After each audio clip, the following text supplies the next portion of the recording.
medyo busy pa si Ate Banji. Sa CCFU siguro, si Cecil. Yan, pakibasa yung number 4 at pakibigay yung sagot.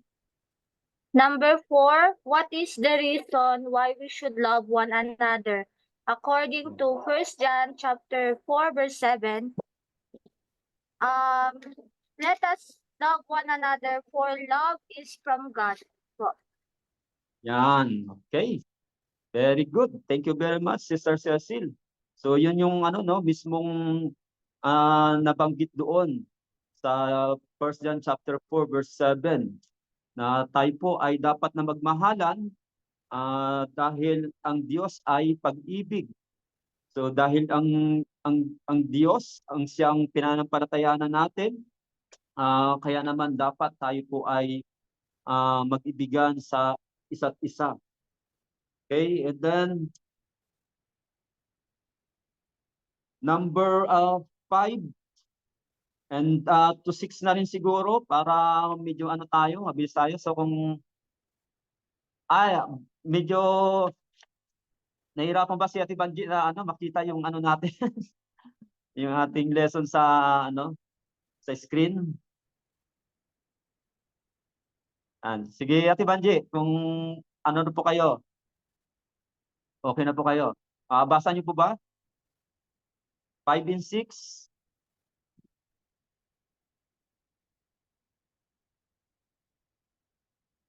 Ay, naka-mute po kayo. Number 5, what should motivate us to love one another? 1 John 4:11. Number 6, what causes God's love to be perfected in us? 1 John 4:12. Yan. Okay, so 11. Opo, sa 1 John 4:11. Beloved, if God so love us, we ought also to love one another. Number 12, no man hath seen God at any time. If we love one another, God dwelleth in us, and His love is perfected in us. So exactly po na na sagot nyo Ate Banji sa 5? What should motivate us to love one another? Ano po ang dapat nag-motivate sa atin upang magmahalan sa isa't isa? According to 1 John 4:11. Love one another is also love. And then Yan. So sa question number 5 po sa question dyan na what should motivate us to love one another? Siyempre pa because God loves us. God lives in us. Others. Yan. Yan po, yun. Very good. So yun, nagtulong-tulong na tayo po. Yan. Pag-ibig ng Diyos ang nag-motivate sa atin upang magmahalan sa isa't isa. Yan. And then sa number 6, what caused God's love to be perfected in us? What causes God's love to be perfected in us? Ano po yung nyo dyan? Exact answer. For God abides in us. Yan. For God abides in us. Because God abides in us. Yan. Okay? Siya po ay nasa atin. Natili sa atin. Okay, so let us go to letter B. And we may ask,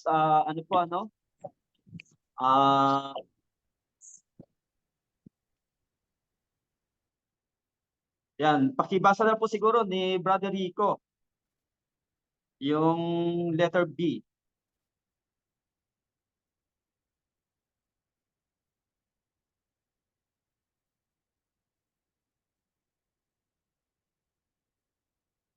Yan, kung hindi pa maayos, ayan. Sige po. Letter B ba, Pastor? Letter C?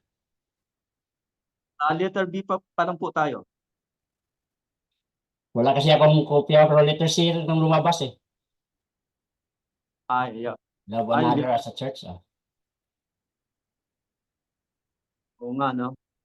Sige po. Yung may kopya na lang po siguro sa, ano, no? Sa CCFUs.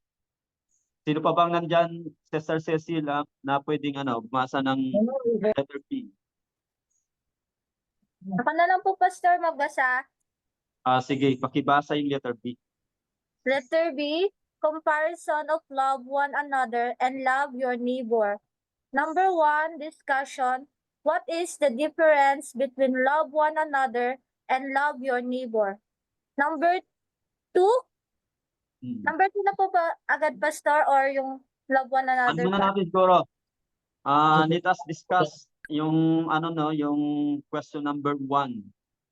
And so, what is the difference between love one another and love your neighbor? So, madali po itong masagot kung na-download nyo yung material natin at na-basa nyo ng in advance.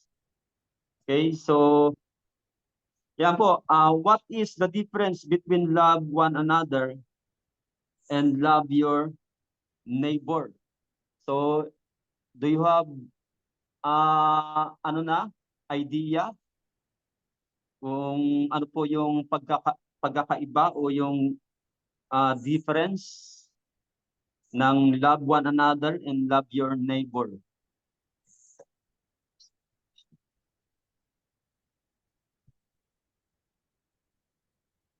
Ano natin? Pakinggan siguro natin si Brother Richem.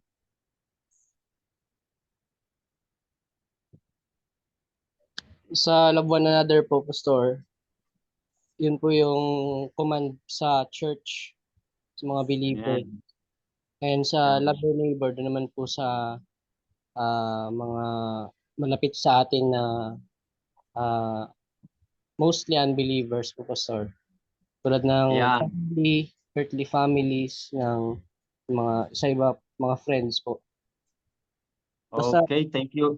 another po sa sa church talaga po yung command.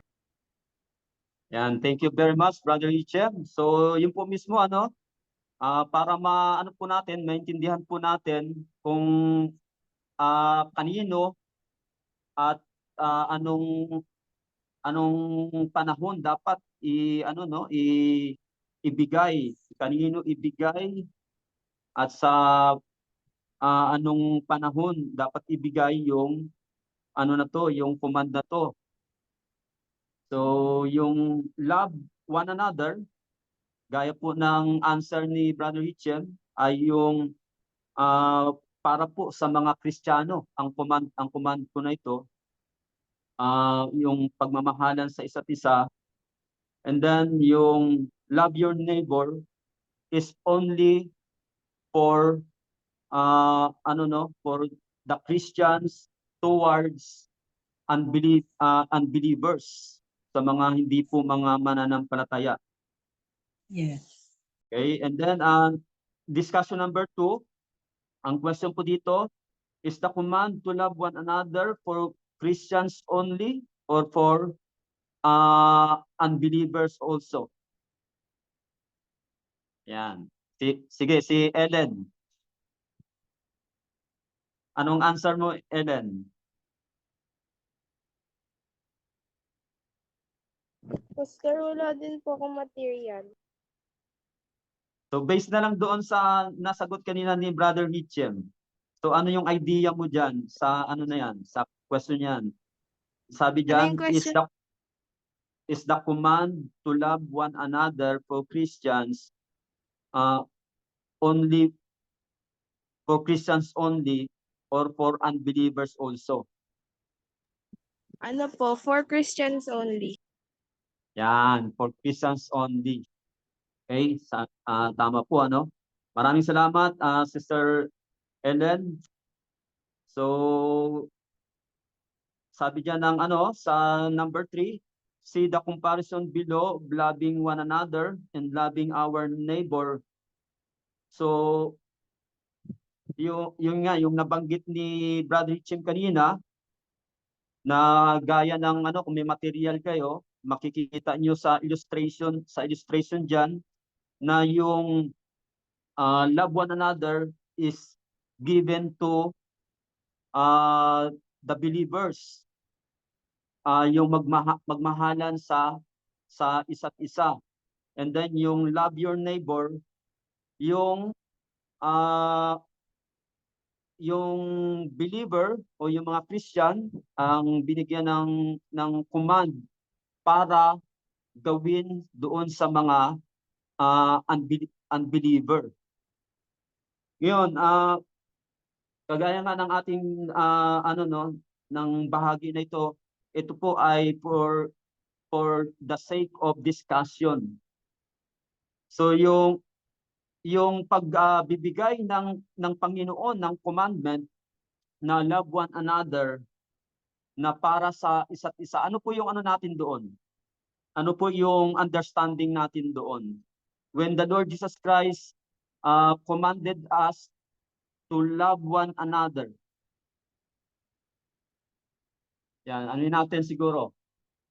Hingi natin yung yung understanding, yung opinion ng bawat isa sa atin. So magano siguro tayo? Yan. Si Mami.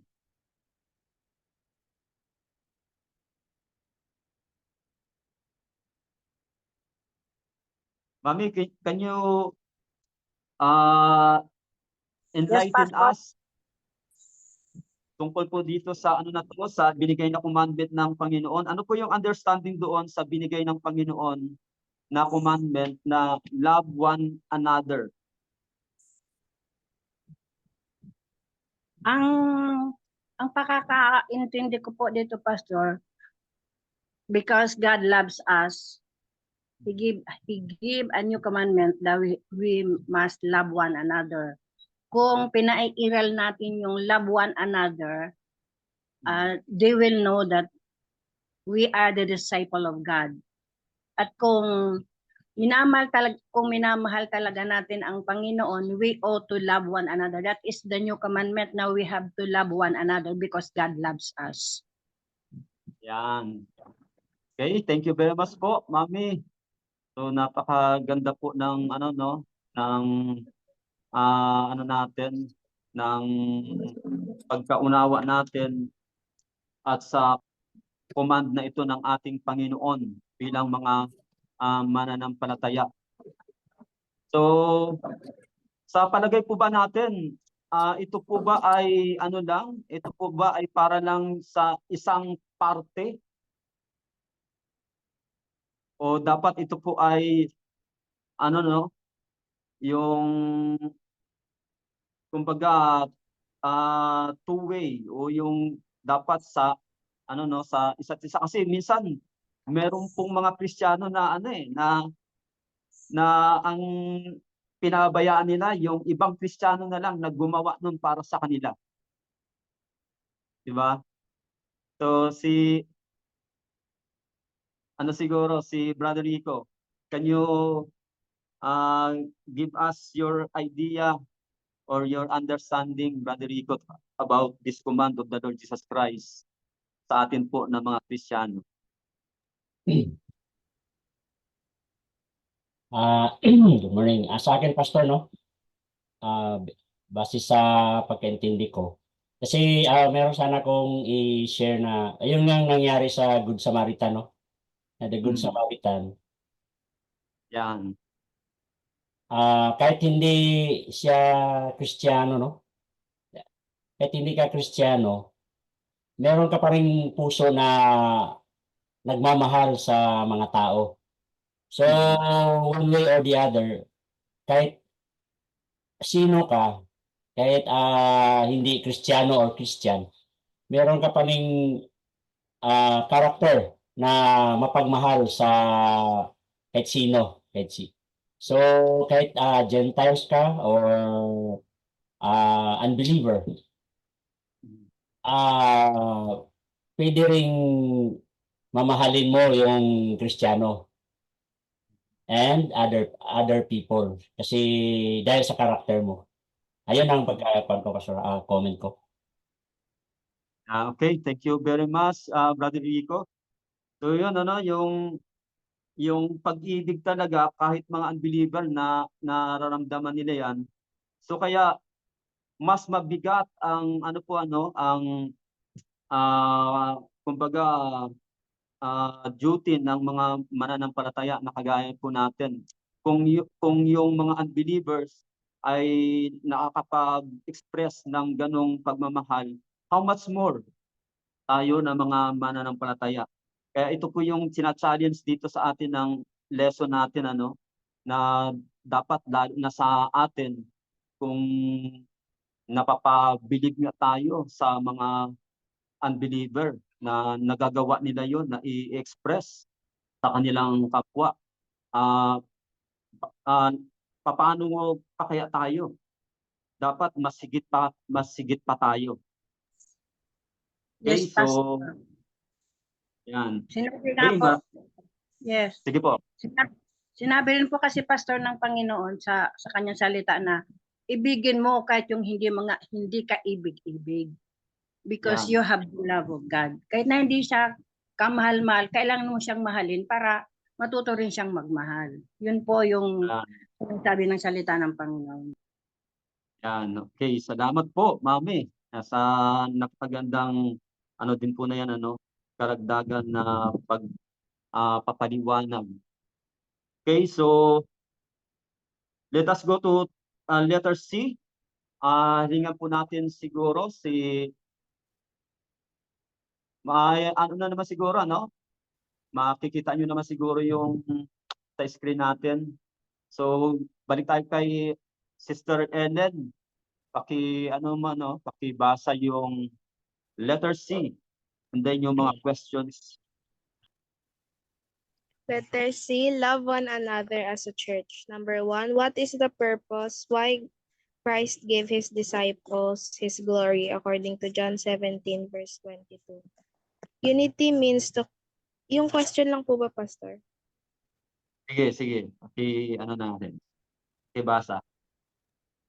Unity means to connected to one another. Union is to be part of one another. When you wield two metals together, they are united, connected or attached to one another.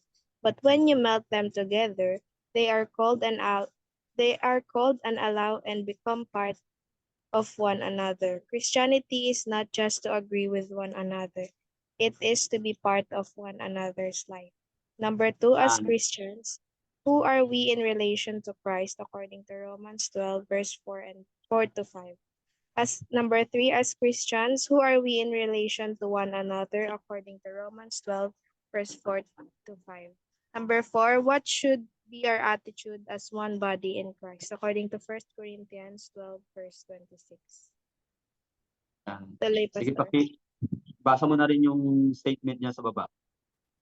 As one body, we are members of one another. And we have our unique roles and functions in the church. Some are clearly visible in their duties. Others work behind the scenes, none inferior and superior. Both are important, and we should be united and function as a whole for the edification of everyone. Yan. Okay, thank you very much, Sister Yelen. So, pagkatapos po na mabasa ni Sister Yelen ang buong bahagi ng letter C.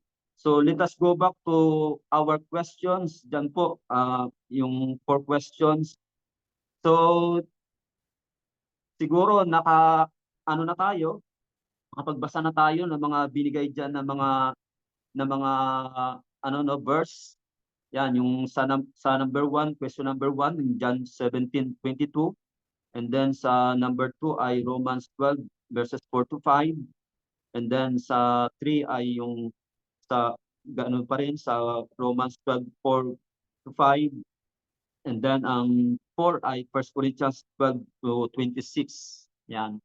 So, tanungin natin yung FBCF. So sa mga nariyan sa FBCF sa church, so si Sister Pling siguro, anong diyan? Nakita mong sagot sa question number 1, Sister Klingkling, doon sa ibinigay na verse sa John 17:22, sa tanong na what is the purpose why Christ give his disciples his glory?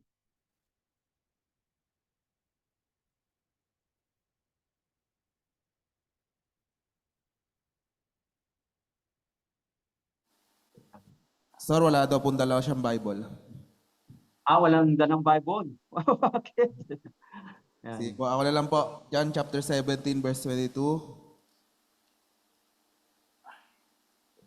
Sabi ng verse, John chapter 17 verse 22 said, "And the glory which you gave me, I have given them, that they may be one just we are one." So, Yeah. tanong, what is the purpose of Christ gave his disciple his glory? Um,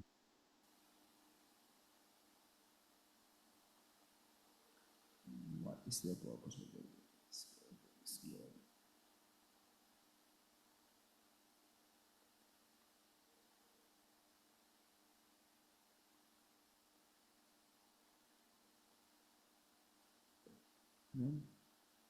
Saan ba tumutukoy yung yung nabanggit niya na that we may be one, at that they may be one as we Ayun are nga. one. That they may be one and just we are one. Dahil, So, yun yung purpose ng pagbibigay ng glory ng Panginoon sa kanyang mga disciple. na maging united. Yan, na maging united. For the purpose of unity of his disciples. That's why Christ gave his glory to his disciples nang sila ay maging isa. Yan. So maraming salamat, Deacon. Okay, so doon naman po sa Romans 12:4-5 sa question number 2. Natin siguro si Julia. Yan, kita ko si Julia sa screen natin. Anong answer mo diyan, Sister Julia? As Christians, who are we in relation to Christ? Ano po, we are body of Christ po. We are the body of Yan. We are members of the body of Christ. Yan. Maraming salamat, Sister Julia. So tayo po ay mga bahagi ng katawan ni Kristo. And then sa question number 3, doon pa rin po sa Romans 12 verses 4-5. Anong sagot ni Brother Hichem? And as Christians, who are we in relation to one another naman? We are individual members of one another. Yan. We are individual members of one another. Pari-pareho tayong mga bahagi ng katawan ni Kristo. Yan. Walang sa atin, walang higit sa atin. Pari-pareho lamang tayo ng mga bahagi ng katawan ni Kristo. Okay, maraming salamat, Brother Chen. So question number 4. Baka nandun sa sa church ng FBCF, sila Sister Richelle.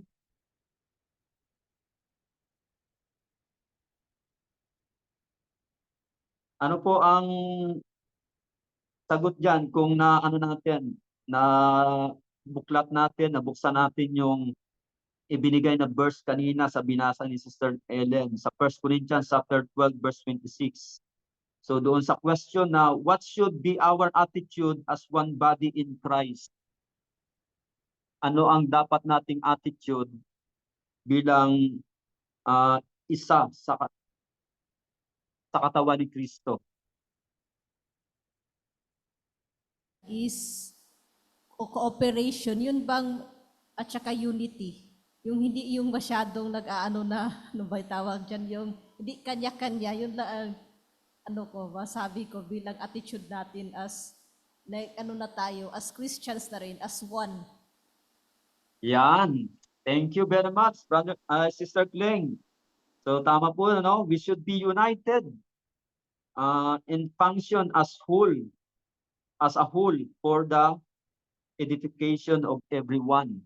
Yan. So yan po dapat yung ano natin, attitude as one body in Christ. Yan. So let us go to the ano no? Roman numeral number 2. Roman numeral number 2. So yung ating magandang tagapagbasa. Ano natin uli, ilingan natin uli si Sister Ellen.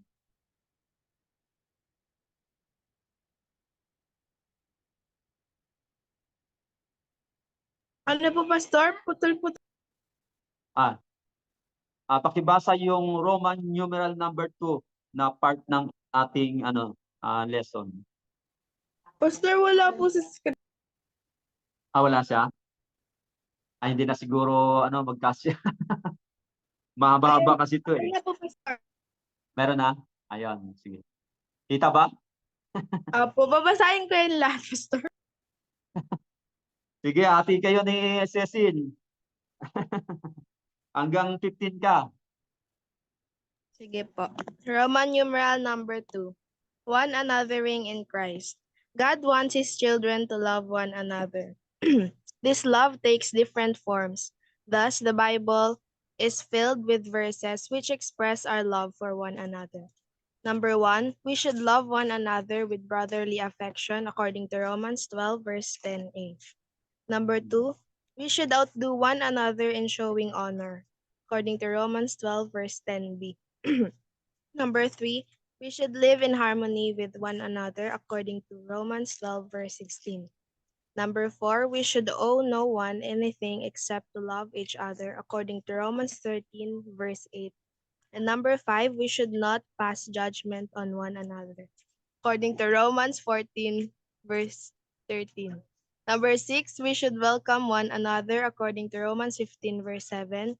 Number 7, we should comfort one another according to 2 Corinthians 13 verse 11. Number 8, we should agree with one another according to 2 Corinthians 13 verse 11. Number 9, we should serve one another through love according to Galatians 5 verse 13. Number 10, we should bear one another's burden according to Galatians 6 verse 2. Number 11, we should bear one another in love according to Ephesians 4 verse 2. Number 12, we should be kind to one another according to Ephesians 4 verse 32. 13, we should forgive one another according to Ephesians 4 verse 32. Number 14, we should not lie to one another according to Colossians 3 verse 9. Number 15, we should admonish one another in all wisdom according to Colossians 3 verse 16. Sister Cecil. Thank you very much, Sister Eden. Okay, continue mo, Sister Cecil, hanggang 30. Number 16, we should abound in love for one another according to 1 Thessalonians 3 verse 12. Number 17, we should encourage one another according to 1 Thessalonians 4:18. 18, we should always seek to do good to one another according to 1 Thessalonians chapter 5 verse 15. 19, we should exhort one another every day according to Hebrews chapter 3 verse 13. Number 20, we should stir up one another to love and good works according to Hebrews chapter 10 verse 24. Number 21, we should not speak against one another according to James chapter 4 verse 11. Number 22, we should not grumble against one another according to James chapter 5 verse 9. Number 23, we should confess our sins to one another according to James chapter 5 verse 16. 24, we should pray for one another according to James chapter 5 verse 16. Number 25, we should love one another earnestly from a pure heart according to 1 Peter chapter 1 verse 22. 26, we should keep loving one another earnestly according to 1 Peter chapter 4 verse 8. Number 27, we should show hospitality to one another without grumbling according to 1 Peter chapter 4 verse 9. Number 28, we should use our spiritual gift to serve one another according to 1 Peter chapter 4 verse 10. Number 29, we should clothe ourselves with humility toward one another according to 1 Peter chapter 5 verse 5. And number 30, we should love one another just as he has commanded us according to 1 John chapter 3 verse 23. Thank you very much, Sister Cecil. Parang ako yung napagod dun sa pagbabasa ni Ellen at saka ni Sister Cecil, medyo mahaba-haba, Yan. So, nakita po natin yung mga guidelines. Yan. So, ngayon, ano yung siguro natin? Ano kaya ang masasabi at maibibigay siguro na na wisdom ni brother ni Mami? Yan. Tungkol po sa na ito, sa one anothering in Christ na nabasa po sa atin nila Ellen at ni Sister Cecil. So, Mami, ano yung masasabi mo sa mga na yon? Sa one anothering in Christ. Ano, Pastor? Ano po? Yun po yung mga nabasa na na mga yung 1 to 30 na one anothering in Christ. Yes, Pastor. One another yung doon yung keywords na mga nabanggit. Yes. Lahat po yung sinasabi ng Panginoon, yun po yung the principle of one another. Kailangan natin ipanalangin, mahalin, ang sinabi ng Panginoon na tulungan. Yun po ang mga prinsipyo na nais ipagawa sa atin ng Panginoon sa mga yung one another na sinasabi ng Panginoon. Lahat na mabubuting bagay, sa pagtulong, sa pag-lift up, sa pag-pray, sa pagbibigay. We have to, that is the principle of loving one another, Pastor. Yan. Thank you very much po, Mami. So, yan po napakalinaw ng mga ng mga detalye ng kung ano ang dapat nating gawin. Kaya there is no reason for us na sasabihin natin na hindi ko kasi alam kung ano ang dapat kong gawin sa aking kapatid. Na gaya ng utos ng ating Panginoon on how we express this commandment of the Lord to love one another. So yan po, actually yan po ay serves as our guide na pwede po natin yan tingnan para nang sa ganon in actuality, in reality ay ito po mismo yung ating yung ating susundin, yung ating gagawin. So kaya wala na po tayong maidadahilan na hindi na yung sasabihin natin na hindi natin alam kung ano ang dapat kong gawin bilang pagpapakita ng aking pagmamahal sa aking kapatid. So yan po, napaka-clear na mga nabanggit diyan. So ang kailangan na lang natin ay anuhin po yan, sundin yung na yan, yung pinaka-guide na yan para po sa ating lahat na mga mananampalataya on how we express o on how we do yung na yon, yung commandment na yun ng Panginoon na to love one another. Okay, so let us go to now to the third and last na part, yung third Roman numeral. Yan. Okay, so one anothering as a family. Yan. Okay, so natin? Tingnan natin sa letter A at doon sa 1, 2, 3 and then yung statement na pakibasa ni Brother Mitchem. So, Roman numeral number 3, one anothering as a family. Letter A, believers are one family in God.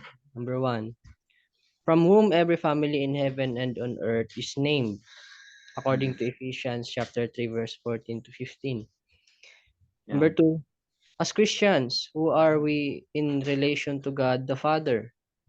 Ephesians chapter 2, verse 19. And number 3, as Christians, we call blank according to John chapter 1, verse 12. Pati yung statement po, Pastor, babasahin. Sige, pakibasa, Brother Chen. The highest privilege of a person is to be called a child of God. We were adopted into God's family the moment we believe in the Lord Jesus Christ.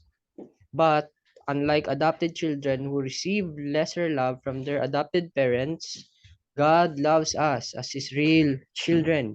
He loves us with infinite love. Wow. Thank you very much, Brother Chen. So, yan po ano, kung atin pong papansinin, napaka dakila talaga ng pag-ibig ng Diyos, ano. So, kung sa tao bilang nahulog sa kasalanan ay karaniwan talaga na pagka-adopted lang isang anak ay meron talagang difference doon sa tunay na anak. But then when it comes to God, pagdating po sa Diyos, kahit tayo po ay adopted, pero itinuturing niya po tayo bilang tunay na mga anak. So kaya yung answer po doon sa sa question number 1, from whom every family in heaven and on earth is named. So of course from the Father. Gaya po ng nabanggit doon sa Ephesians chapter 3 verses 14 to 15. And then yung number 2, as Christians, who are we in relation to God the Father? So as Christians, we are members of the household of God. Tayo po ay mga bahagi ng sambahayan ng Diyos, mga miyembro ng sambahayan ng Diyos. So tayo po ay mga anak, miyembro ng pamilya. Then number 3, as Christians, we called. So yung answer po dyan, coming from John 1:12. Ano, Sister Cecil? Sagot. We call children of God po. Amen. Children of God. As Christians, we called. Children of God. Yan, children of God. Yan. Thank you very much. And then, sa letter B, and last, lingan natin uli si,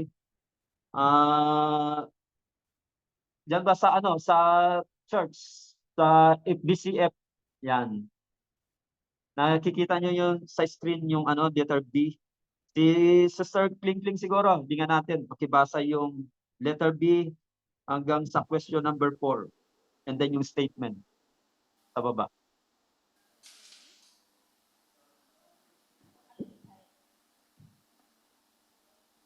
Letter B.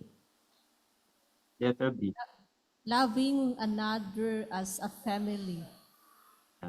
What is God's command to the husband according to Ephesians 5:28? What is God's command to the wives? What is God's command to the children according to Ephesians 6:1 and 2? What is God's commands to the parents? God wants us to create a culture of loving Him and others, starting with our family. A Christian family is a small church of God. As God commands the church to love one another, Christian families should also love one another. Yan. Thank you very much, Sister Kling. So, since na binigay po dyan yung mga verses, nakita po ba natin yung answer dyan sa mga questions? Beginning from number 1 to number 4. So sa number 1, what is God's command to the husbands? According to Ephesians 5:28. Love your wife. Yan. To love their own wives. So thank you very much, Brother Jem. So sa number 2, what is God's command to the wives? Mami. Of course, love your husband. Yeah. Honor your Tamang husband. na-adapt ni Mami, kahit nakapikit pa yan. Kahit nakapikit pa yan. So, thank you very much, Mami. Yan. So, sa number 3, what is God's command to children. Obey your parents. Yan, obey your parents. So yan po yung ano no, as the family. And then yung panghuli, number 4, what is God's command to parents? Si Brother Rico.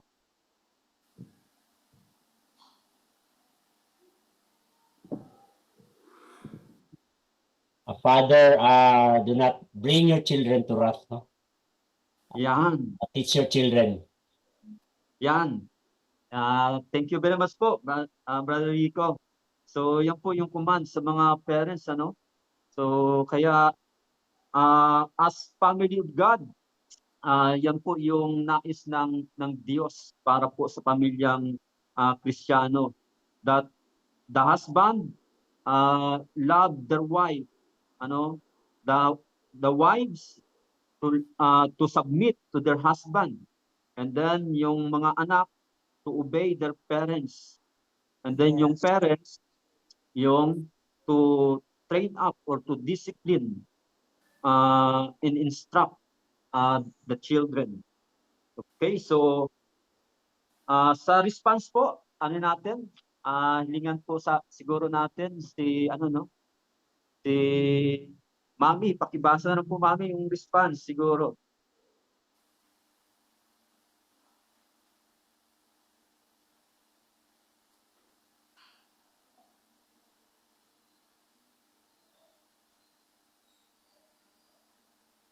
Ano po ba? Si Ellen na lang. Ano natin si Ellen? God's Ay, sige po. Akala ko, hindi kayo.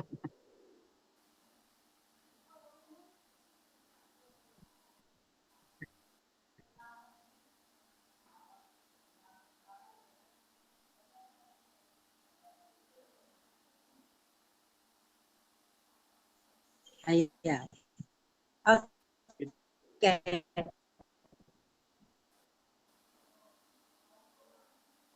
Ano na? Rest of your family. Pray for love your families. Done na po, Pastor. Okay, thank you very much. The response, Mami. Yung response po. So, yun ano. Kaya yung mga question na yan, ano po natin, ano, itanong natin sa ating sarili, sa ating family. So, and then, yung ano dyan, yung encouragement to thank God for Christian families.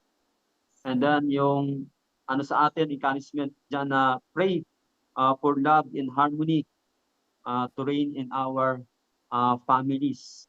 So, yan po mga ano sa atin, mga advice sa atin po ano as Christian family.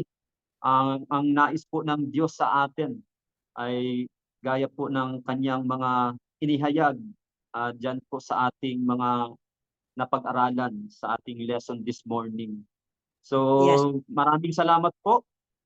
At diyan po tayo pansamantalang magtatapos sa ating pong lesson this morning sa ating Sunday School.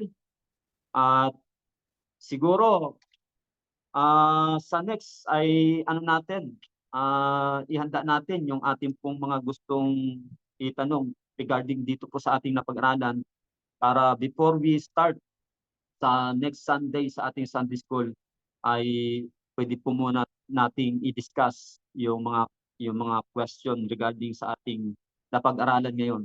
So ang ating pong assignment, read 1 John chapter 3 with your family during your family devotion. So I hope na meron po tayong family devotion, ano, lalo po sa mga parents, sa mga nagli-lead sa loob ng tahanan, sa pamilya, at bilang mga mananampalataya, gaya po ng ating napag-aralan, ang isa po sa ano natin, gagawin natin na ating assignment is to read 1 John chapter 3 kasama po ang membro ng pamilya sa pagkakaroon po natin ng family devotion. Okay, so maraming salamat po sa bawat isa sa atin, sa ating pong participation, sa ating pong Sunday school this morning. And as we end our Sunday school this morning, tayo po ay manalangin. Let us pray. Panginoon naming Diyos, banal na makapangyarihan sa lahat, maraming salamat po sa iyong patnubay at pangunguna sa natapos po namin na Sunday school, Panginoon. Lord, nakita po namin on how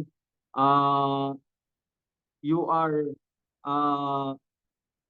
so concerned, Panginoon, sa aming pong pamilya bilang mga mananampalataya, Panginoon. Kaya sa iyo pong kalooban, O Diyos, para sa pamilyang Kristiyano, Panginoon, ay hindi mo rin po kami pinabayaan, kundi kami po ay yung iniwanan, Panginoon, ng mga instructions gaya po ng amin na pag-aralan sa umaga pong ito, Panginoon. All we have to do, O Lord, is to obey and to apply those teachings, Panginoon, na amin pong natutunan sa umaga pong ito, na bilang pakikiisa sa iyo, Panginoon, sa iyong kalooban, sa iyong nais, para po sa pamilyang Kristiyano, Panginoon, na amin pong kinabibilangan, O Diyos, upang gaya nga po ng layunin na nakita po namin na ang mga tao sa sanlibutan na ito na nakatingin sa amin, Panginoon, ay malaman po nila na kami nga ay mga Kristiyano, na kami nga ay mga anak ng Diyos, mga alagad ni Kristo, sa magitan ng pagmamahalan sa isa't isa, Panginoon, at sa magitan ng pagsasagawa ng mga nabanggit, Panginoon, na mga talata kanina na beginning from 1 to 30, Panginoon, na mga one another's, Panginoon. Dalangin po namin, O Diyos, na kayo nawa ang tunay naming mabigyan ng kaluwalhatian sa magitan po ng aming pagsasabuhay ng mga itinuro mo na ito sa amin pong pag-aaral sa umagang ito. Ito pong lahat ang aming samo at panalangin sa pangalan ni Jesus. Amen.